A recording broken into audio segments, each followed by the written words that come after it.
옆에 분과 부활절 인사를 나누겠습니다. 우리 주님 부활하셨습니다. 우리 주님 부활하셨습니다. 초대교회 성도들에게 가장 기쁜 소식이었고요, 가장 기쁜 인사였었습니다. 초대교회의 제자들과 성도들에게는 큰 근심이 있었어요. 그것이 예수님이 십자가 지시고 돌아가신 사건이 그분들에게는 크나큰 충격이었습니다. 모든 소망이 다 사라져버렸지요. 그런데 주님 부활하셨다는 사실을 온 자들이 있습니다. 그래서 그 제자들을 만났을 때에 첫 마디가 우리 주님 부활하셨습니다. 우리 주님 부활하셨습니다. 이 소식이 그들에게 있는 모든 근심, 걱정을 다 날려버린 것입니다. 130년 전입니다. 이 땅에도 소망의 주님을 소식을 가지고 들어온 분이 있는데 바로 오늘입니다. 인천에 4월 5일이었고 그날이 바로 부활절인데 130년 전입니다. 언더우드 목사님과 아펜젤러 목사님이 이 땅에 복음을 전하기 위해서 배를 타고 인천에 도착한 날이 바로 1885년 4월 5일 부활주일 아침인 것입니다. 그 이후로부터 이 땅에도 부활하신 주님이 보내신 성령께서 역사하셔서 저와 여러분들이 이 축복의 자리에 앉아 있는 줄 믿으시길 바랍니다. 복음은 생명이기 때문에 그 누구도 막을 수 없고, 복음은 능력이기 때문에 그 누구도 해결할 수 없는 인생의 죄 문제를 해결하신 것이지요. 어제도 우리 노회 안에 장로 고시 치시는 분들이 있어서 제가 상식 문제를 담당했기 때문에 세상의 상식 문제 3가지, 우리 신앙인들이 알아야 될 상식 3가지를 냈었습니다. 그 중에 하나가 부활주일이 언제냐라고 질문을 했었어요. 그리고 담임 목사님의 지난주 설교 제목과 본문이 뭐냐라고 문제를 내놨습니다. 부활주일 언제냐는 것은 좀 잘 모를 수 있겠다 싶었지만은 지난주 담임 목사님의 설교 제목과 본문을 적으라 했는데 그거는 점수 주기 위해서 내가 20점을 매겨놓은 거예요. 근데 그것이 틀리는 사람들이 너무나도 많은 것을 볼 수 있는 것입니다. 오늘 저는 이 본문을 통해서 우리에게 주는 메시지가 뭔가, 많은 사람들이 주님의 말씀과 복음의 핵심을 놓치고 신앙생활하는 것을 볼 수 있어요. 오늘 제자들도 마찬가지입니다. 3년 동안 따라다닐 때에 주님께서 분명히 십자가 얘기를 하셨어요. 중요한 고백을 할 때에 중요한 메시지를 주님이 하셨습니다. 세상 사람들이 나를 누구라 하느냐, 이 사람 저 사람 얘기를 했습니다. 그럼 너희는 나를 누구라 하느냐? 주는 그리스도시요 살아계신 하나님의 아들이십니다라고 고백을 했어요. 네가 복이 있도다. 내가 이 반석에 내 교를 세우리라. 음부의 권세가 이기지 못한다. 천국 열쇠를 네게 주겠다. 그러고 나서 중요한 얘기 말씀하셨습니다. 십자가 얘기를 하셨어요. 그러면서도 또 부활도 말씀을 하셨습니다. 그런데 제자들은 자기들이 듣기 좋아하고 예수님이 역사 일으키고 기적 일으키고 감동시키는 일에 거기에만 은혜 받았지, 정작 예수님이 그리스도이신 십자가 부활 얘기하면은 십자가는 듣기 싫어했었어요. 그리고 부활이란 것은 사람들이 생각할 수도 없는 것이기 때문에 그냥 지나쳐 버린 것입니다. 그 증거가 오늘 누가복음 24장이에요. 누가복음 24장에 보면은 예수님이 예언하신 대로 부활을 하셨습니다. 그랬는데 평소에 주님이 그처럼 정확하게 중요하게 하신 말씀은 잊어버리고 여인들이 이른 아침에 무덤을 찾아갑니다. 정성은 가력하지요. 그러나 천사들이 그들을 책망했습니다. 너희가 어찌 그리스도를 죽은 자 가운데서 찾느냐라고 그렇게 말씀한 걸 볼 수 있어요. 오늘도 많은 성도들이요 교회에 옵니다. 그런데 종교인들처럼 그렇게 교회를 와요. 그리스도를 죽은 자처럼 찾는 것이죠. 석가 죽었습니다. 공자 죽었어요. 소크라테스 죽었는데 그 4대 성인처럼 믿고 교회에 오는 사람들이 있습니다. 요 앞에 보면은 엠마오로 내려가는 두 제자가 있습니다. 그들은 예루살렘에서 엠마오로 내려가면서 아주 걱정스럽게 내려가요. 그때 주님이, 부활하신 주님이 옆에 따라갑니다. 너희들 뭘 걱정하느냐? 너희들 지금 하는 얘기가 무엇인가? 그들이 얘기합니다. 당신이 지금 예루살렘에서 내려오는데 근일 예루살렘에서 일어난 일을 당신 혼자 모르느냐? 무슨 일이냐? 큰 선지자가 죽었다는 거예요. 메시아인 줄 알았는데, 우리를 구원할 자인 줄 알았는데 죽었다는 거예요. 그때 예수님께서 미련하고 더디 믿는 자들아 라고 하시면서 성경을 가지고 예수님이 그리스도인 것을 자세히 설명을 했어요. 그때 그들의 마음이 뜨거워졌고 집에 가서는 그들의 눈이 밝아져서 부활하신 주님을 보게 된 거죠. 그들이 예루살렘에 올라가서 우리가 주님이 부활하신 것을 봤다고 제자들에게 말했고 제자들이 집안에 모여 있는 것입니다. 그때 그들은 나는 안 보면은 안 믿겠다고 얘기를 했었어요. 그때 주님이 나타나셔서 너희에게 평강이 있을지어다. 주님이 없으면 평강이 없어요. 너희에게 평강이 있을지어다 하시면서 하신 말씀이 뭐냐?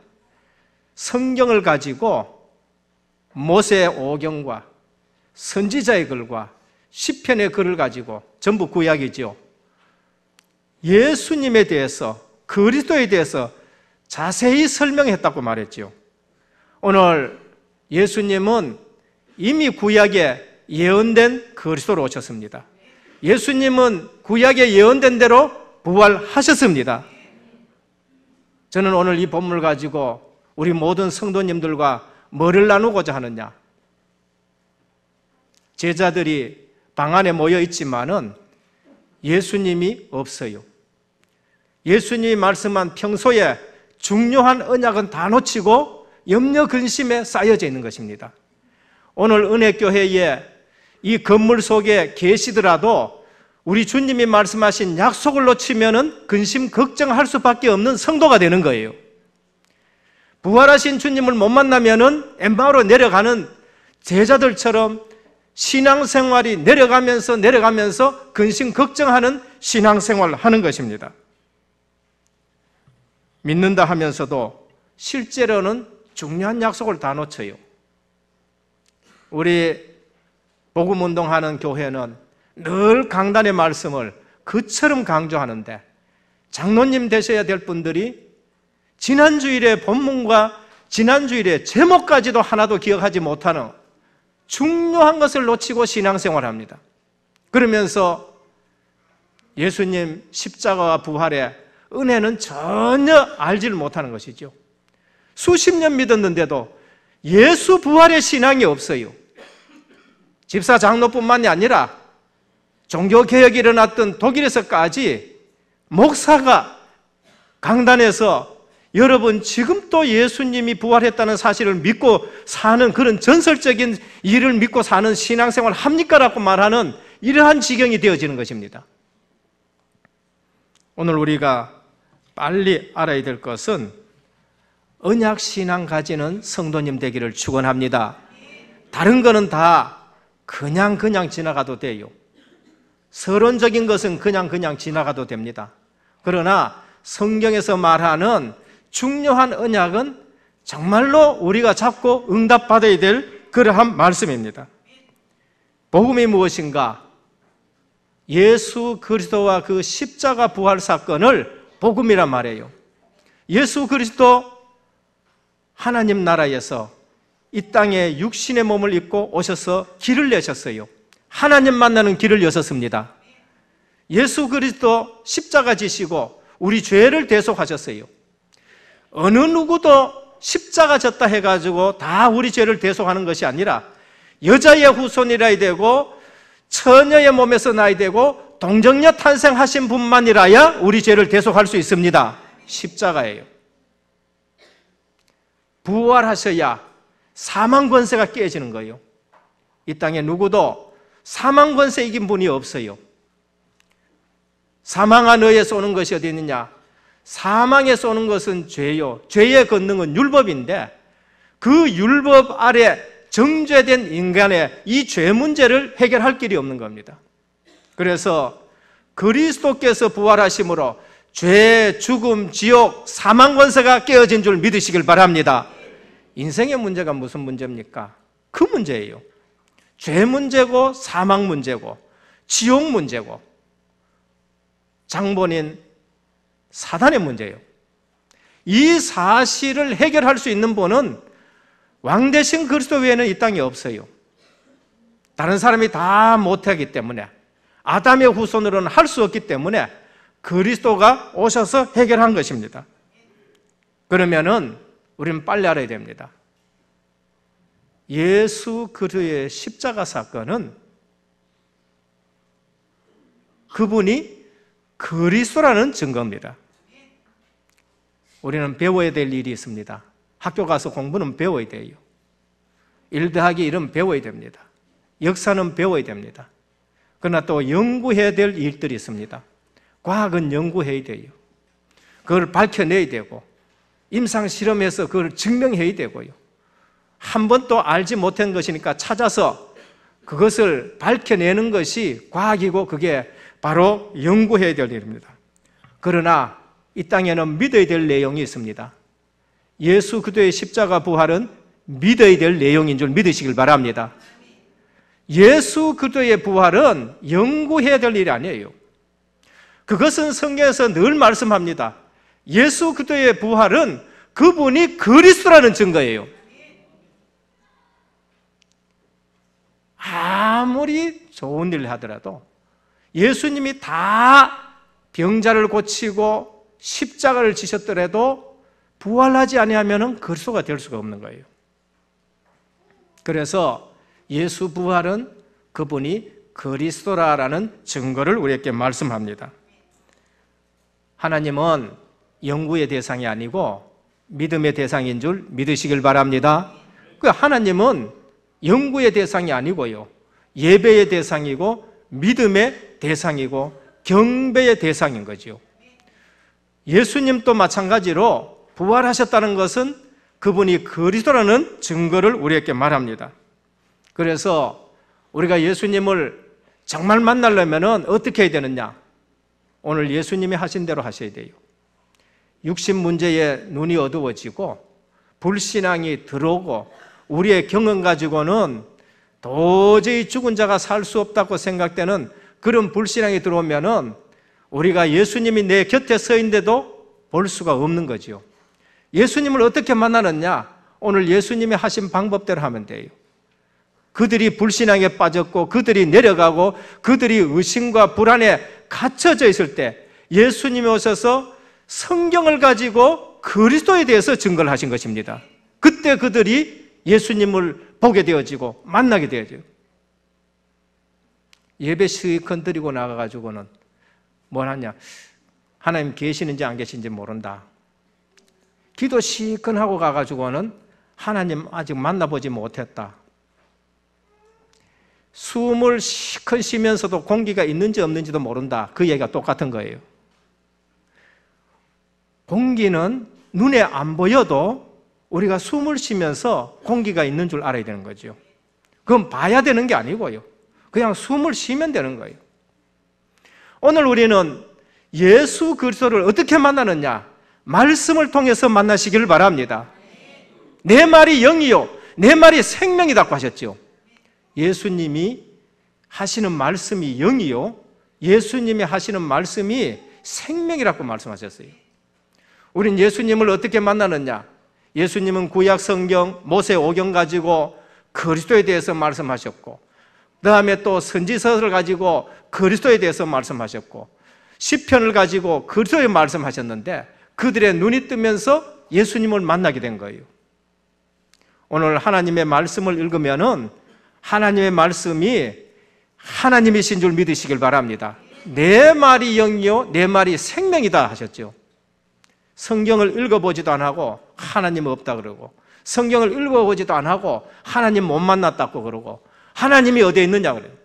성경을 읽는 자는 예수님을 만나게 되는 겁니다. 기도를 한다. 우린 기도 속에서 예수님을 만나요. 기도하고 나가면서도 마음의 의심을 한다. 그럼 기도 누구한테 한 거예요? 기도는 하나님 앞에 하는 거지요. 그럼 기도 속에서 날마다 하나님을 만나는 거예요. 날마다 나는 하나님을 만나고 날마다 주님과 나는 대화를. 우린 전도 현장 속에서 예수님을 만납니다.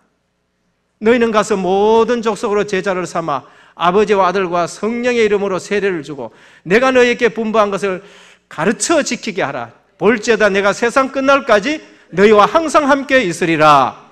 전도 현장에 주님이 나와 함께를 느껴요. 전도 현장에 복음 받는 그에게 우리 주님이 성령으로 함께하고 영접하는 것을 우리는 보게 되는 것입니다. 사람 마음 변하는 거, 그거 내 마음대로 돼요?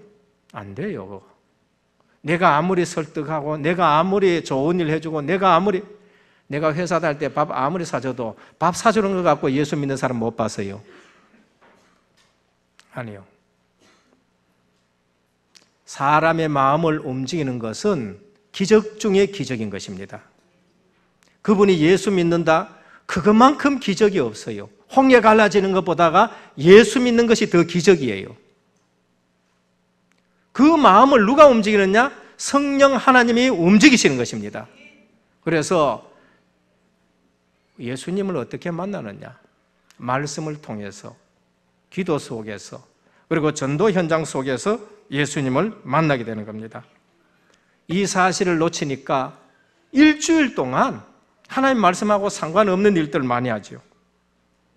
그래서 믿어야 할 사건이기에 하나님은 예언을 먼저 해놓으시고 그 예언된 시기가 되면은 그리스도가 오셔서 그 일을 성취하시고, 그리고 우리는 그 사실을 믿을 때에 하나님이 우리에게 역사하시게 되는 겁니다. 그래서 우리에게 믿음이 자꾸 생겨지는 것이죠. 고린도서 15장 3절에 보면은 성경대로 죽으시고 성경대로 3일 만에 부활하셨느니라. 우리 주님 부활하셨습니다. 그분이 보내신 성령께서 오늘 우리 가운데 함께 하시는 줄 믿으시길 바랍니다. 그래서 우리는 네 가지를 믿어야 됩니다. 예수님이 성경 가지고 하신 말씀 네 가지를 믿어요. 첫 번째는 창조주 하나님을 믿어야 돼요. 오늘날 많은 과학과 지식이, 하나님 떠난 과학과 지식이 하나님 없다 그럽니다. 그런데 성경에서는 창조주 하나님이 나타나셔요. 학교 가면 진화론 많이 가르칩니다. 근데 진화론 과학자들 중에는 그거는 아니다는 사람들이 너무나도 많아요. 과학자들 중에는 어느 날 이 땅의 생명이 일시에 한 시대에 한목에 전부 나타났다 하는 과학자들이 너무 많은 거 있지요. 그래서 창조주 하나님, 그러면 빨리 우리가 답을 내야 됩니다. 우리는 창조 원리대로 살아가야 돼요. 물고기는 물속에, 새는 공중에, 나무는 뿌리에, 흙 속에 있어야 행복하듯이 창조 원리에 의하면 인간은 하나님과 함께 살아야 행복합니다. 지위 올라간다고 거기 올라가 보십시오. 행복이 있는가? 돈 많이 버는다고 많이 벌어 보십시오. 거기에 행복이 있는가? 권세 얻었다, 권세 얻어 보십시오. 거기에 행복이 있는가? 창조 원리에 의하면은 그거 가질수록 우리에게는 더 근심이 많아요. 천석고는 천가지 걱정, 만석고는 만가지 걱정이 되는 겁니다. 하나님 못 만나면은 진정한 행복은 없습니다. 잘 살아보자. 잘 사는데 왜 1년에 자살자가 3만 5천 명씩이나 됩니까? 잘 사는 것 같고 인생에 행복이 없어요. 창조주 하나님, 창조 원리, 하나님 만나야 행복한 줄 믿으시길 바랍니다. 그러면 이 자리가 여러분들에게 가장 행복한 자리가 되기를 축원합니다. 이 시간이 가장 행복해야 돼요. 우리는 성경대로 믿는다면 섭리주 하나님을 믿어야 돼요. 우리는 섭리주 하나님을, 불신자는 운명이라 합니다만은 우리는 운명을 안 믿고 섭리주 하나님을 믿습니다. 창조한 하나님께서 주권의 은혜로 우리를 다스리는 것입니다. 섭리주 하나님, 하나님의 주권의 은혜로운 행위를 섭리주란 말이에요. 마태복음의 5장 45절에 보면은 창조한 모든 만물을 하나님이 다스립니다. 햇빛도 주고 비도 주고요, 다스려요.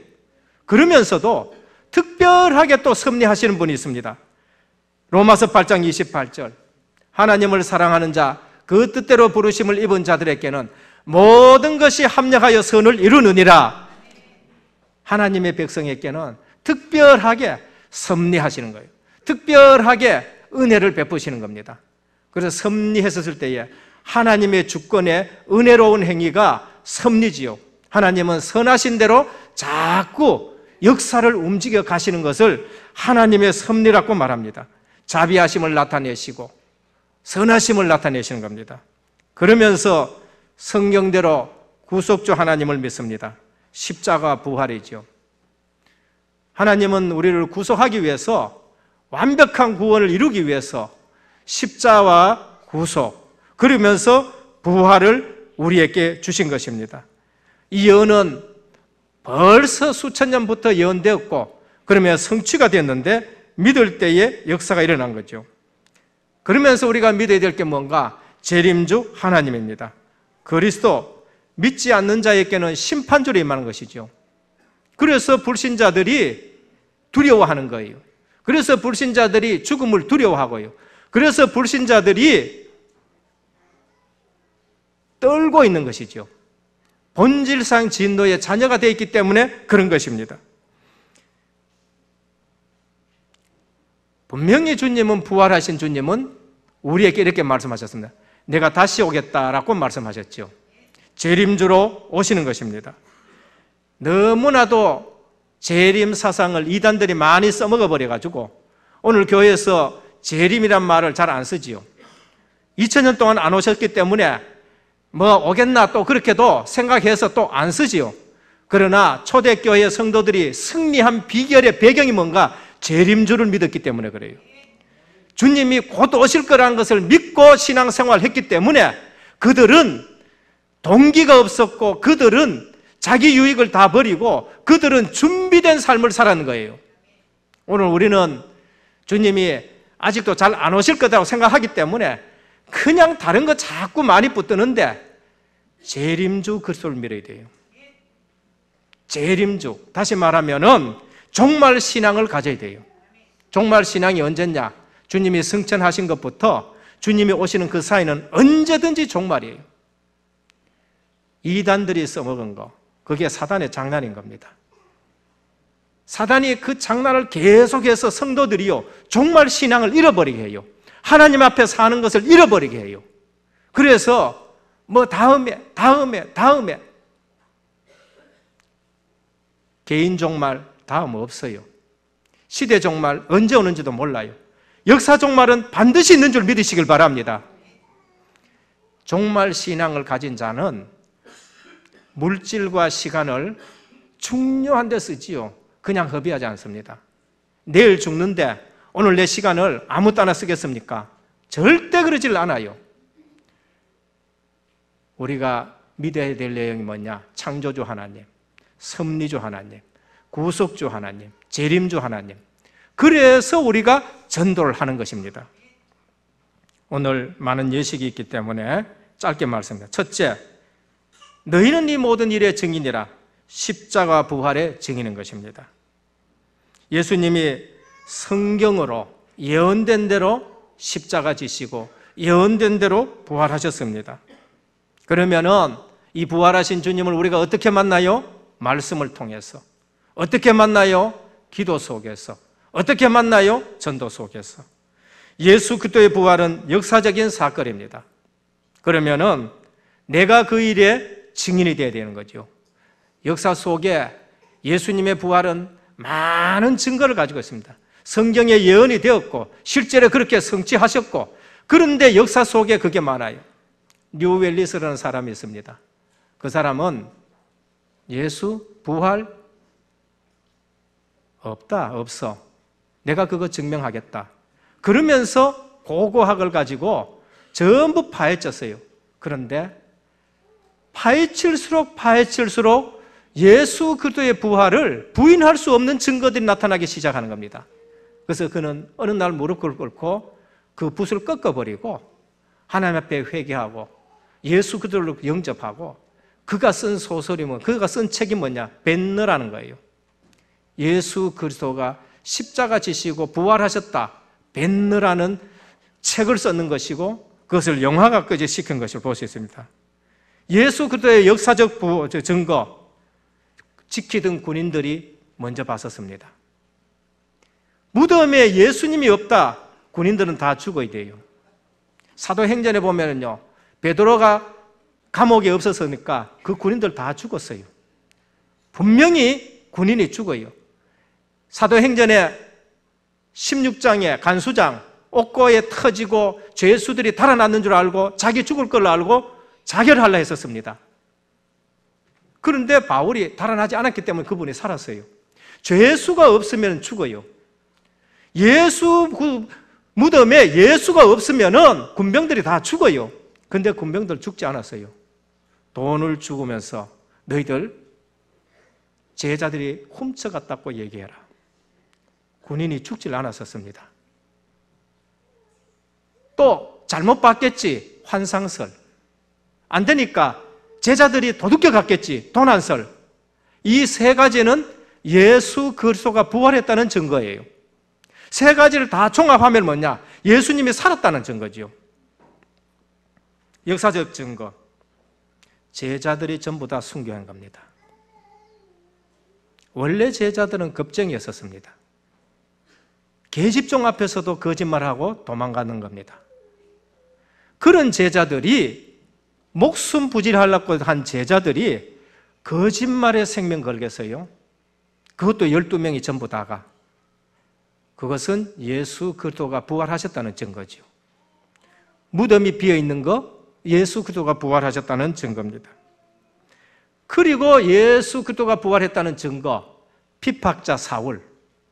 예수 얘기하면은 알레르기 나고, 예수 얘기하면은 잡아 죽이는 사람이 있었습니다. 그게 사울이라는 사람이에요. 대제사장 공문을 가지고 예수 얘기하면 잡아 죽이러 다니는 사람이 부활하신 예수님을 만나버렸어요. 그래서 그분이 대사도가 된 걸 볼 수 있는 것이죠. 유대인에게는 난리가 난 일입니다. 난리가 났어요. 대표적으로 예수 잡아 죽이는 사람들이 바로 예수 믿고 그리스도의 증인이 되어버렸었으니까. 오늘 늘 우리가 말하는 본디오 빌라도, 신앙 고백할 때 본디오 빌라도에게 고난을 받으사 그 본디오 빌라도가 로마 황제에게 보고서를 썼어요. 이 종교, 예수라는 사람이 부활했다 한다. 그런데 이 종교가 전 세계를 정복할 것이다 라고 얘기를 하는 겁니다. 많은 고고적인 학자들이라든지 자료는 예수님이 부활하셨다고 말합니다. 여기에서 오늘 내가 잡아야 될 것이 뭔가? 내가 예수 그리스도의 부활의 증인이 되는 것입니다. 이제는 이 시대에 내가 예수 그리스도의 부활의 증인이 되는 거예요. 둘째, 우리는 예수 생명의 증인이 되어야 됩니다. 예수 생명이 내 생명이 되어야 돼요. 분명히 주님은 말씀하셨습니다. 나는 부활이요 생명이니 나를 믿는 자는 죽어도 살겠고 무릇 살아서 나를 믿는 자는 영원히 죽지 아니하리라. 내가 이제는 예수 생명의 증인이 되어야 되는 거죠. 내가 진실로 진실로 너희에게 이르노니 내 말을 듣고 나 보내신 이를 믿는 자는 영생을 얻었고 심판에 이르지 않아 사망에서 생명으로 옮겼느니라. 예수 생명의 증인이 된 겁니다. 사도 바울은 부활하신 주님, 그분이 자기의 생명인 줄 알고 만나고 나서는요, 나도 부활한다, 나도 그 생명을 가졌다고 말했습니다. 고린도전서 15장 20절입니다. 그러나 이제 그리스도께서 죽은 자 가운데서 다시 살아 잠자는 자들의 첫 열매가 되셨도다. 여러분, 우리 절기 지키지요. 부활절 지킵니다. 우리 절기 지키지요. 맥추절 지킵니다. 구약 시대의 맥추절, 그게 뭔가? 첫 이삭이 피는 그 시점부터 맥추절이 시작이 돼요. 50일째 되는 날이 오순절이고요. 그러면 첫 이삭, 맥추절, 뭡니까? 그 부분이 무엇인가? 그것이 바로 그리스도의 부활을 말하는 거예요. 밭에 보리를 심었는데 그 중에 제일 먼저 보리 하나가 펴요. 그러면은 그 시점으로부터 시작해서 밭에 보리가 쫙 펴게 되지요. 예수 그리스도가 사망 권세 깨고 부활하신 그 시점부터 이제는 모든 성도들이 예수 그리스도를 믿음으로 새 생명 얻는 열매가 맺어지게 되는 것입니다. 우리도 주님처럼 변화되는 몸을 갖게 되는데 그것이 오늘 나타나신 주님의 모습인 겁니다. 그래서 오늘 우리는 무슨 증인이 됐냐? 예수 생명이 내 생명 되는 증인 되기를 축원합니다. 그래서 답 가진 자로 증인으로 쓰임 받아야 돼요. 해방된 증인으로, 성령 내주의 증인으로, 참 평강의 증인으로, 수고하고 무거운 짐진 자들아 다 내게로 오라. 내가 너희를 쉬게 하리라. 세상 사람들이 얼마나 무거운 짐을 지고 있는지 몰라요. 죄짐 지고 있지요. 근심 걱정 지고 있지요. 절대 해결되지 않는 것. 십자가 앞에 내려놓으면은 참 평안을 얻게 되는 것입니다. 세 번째, 예수 능력의 증인입니다. 예수 생명 내 생명이고 예수 능력이 내 능력입니다. 예수님만이 죄를 이기셨습니다. 능력이에요. 베드로전서 3장 18절입니다. 예수님만이 세상을 이겼습니다. 요한복음 16장 33절입니다. 예수님만이 사단을 이기셨습니다. 요한일서 3장 8절이에요. 예수님만이 사망 권세를 이기셨습니다. 고린도전서 15장 55절에서 57절입니다. 그 권세를 우리에게 주셨는데 누가복음 10장 19절에 보면 내가 너희에게 뱀과 정갈을 밟으며 원수의 모든 능력을 제할 권세를 주었노라. 증명하십시오.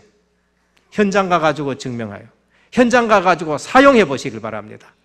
여러분 인생 속에서 사주팔자 운명이 완전히 바뀐 것이 증명되기를 축원합니다. 체험되셔야 돼요. 체험되세요. 아, 예수 생명이 내게 있구나. 예수 능력이 내게도 있구나. 그 권세를 나에게도 주셨구나. 전도 현장 가서 체험을 하셔야 되는 겁니다. 결론입니다. 내가 새롭게 시작하는 부활절 되기를 주님의 이름으로 축원합니다. 오늘 부활절, 내가 새롭게 시작하는 부활절이 되어야 돼요. 부활 메시지 중에 하늘과 땅의 모든 권세를 가진 자가 이르시되 너희는 가서 전도자의 삶을 사는 겁니다. 마가복음 16장 15절 20절 가는 곳마다 영적인 치유와 영적인 역사가 일어나는 겁니다. 사도행전 1장 8절 갈수록 증거가 계속 일어나죠. 예루살렘에 유다와 사마리아와 땅 끝까지 갈수록 증거들이 일어나게 되는 겁니다. 요한복음 21장 15절 부활 메시지입니다. 내 어린 양을 먹여라 라고 말씀합니다. 오늘 주님이 마지막에 주신 결론이 뭐냐? 미션입니다. 기도 응답의 미션을 붙잡아라는 거예요. 뭐라고 하십니까? 49절에 볼지어다 내가 내 아버지의 약속하신 것을 너희에게 보내리니 너희는 위로부터 능력을 입혀올 때까지 이 성에 유하라 하시니라 라고 하셨습니다. 제자들은 그 미션을 잡고 마가다락방에 모였어요. 주의 성령이 임하시고 권능이 임하셨습니다. 미션을 이루어 나가는 제자들이었습니다. 사복음서의 제자들하고 사도행전의 제자들하고 너무나도 판이하게 틀리죠. 사복음서의 제자들 아닙니까? 제자들이에요. 실수하는 제자들, 덤벙대는 제자들, 도망가는 제자들, 옛날 떡으로 물고기 잡으러 가는 제자들. 그런데 사도행전의 제자들은 전혀 틀렸지요. 49절 볼지어다. 내가 내 아버지의 약속하신 것을 너희에게 보내리니 너희는 위로부터 능력을 입히올 때까지 이 성에 유하라. 여러분, 집중 기도 속으로 들어가기를 축원합니다. 차이, 집중 속으로 들어갔어요. 40일 동안 10일 집중, 그 속에서 제자들이 능력을 덧입게 되는 것입니다. 오늘 24시 기도 속에 있기를 축원합니다. 행복해집니다. 25시 하나님의 시간표를 체험하시길 바랍니다. 그리고 영원한 시간표 속에서 복음과 전도 인생이 되어져야 되는 것이지요. 사복음서의 제자가 아닌 사도행전의 제자가 되기를 예수 그리스도 이름으로 축원합니다. 기도드립니다. 주님 감사합니다. 우리의 신앙이 중요한 언약을 붙잡고 살아가는 신앙인이 되기를 원합니다. 서론적인 것에 걸려서 넘어지고 자빠지고 내려가는 자들이 되지 말게 하여 주옵시고, 불신앙 들어올 때마다 주님이 하신 약속을 붙잡고 승리하게 하여 주옵소서. 예수 생명이 내 생명이 되게 하시고 예수 능력이 내 능력이 되게 하여 주옵시고, 예수 증인으로 살아갈 수 있도록 주님이 역사하여 주옵소서. 집중 속에서 내가 참 행복한 24시의 삶을 살게 하여 주시옵시고, 하나님 나라가 임하고 확장되어지는 일에 제자로 쓰임받게 하여 주옵소서. 은혜교회를 통하여 이 복음이 증거되어지면서 전 세계의 회개운동이 일어나게 하여 주옵소서. 예루살렘과 온 유대와 사마리아 땅끝까지 이르러 내 증인이 되리라고 하셨는데, 오늘 또 복음의 능력이 역사하고 복음의 생명이 역사하는 곳에 회개운동이 일어나듯이 하나님 나라가 임하고 확장되어지는 일에 우리 은혜 모든 성도님들이 증인으로 서게 하옵소서. 우리 주 예수 그리스도 이름으로 간절히 기도드립니다. 아멘.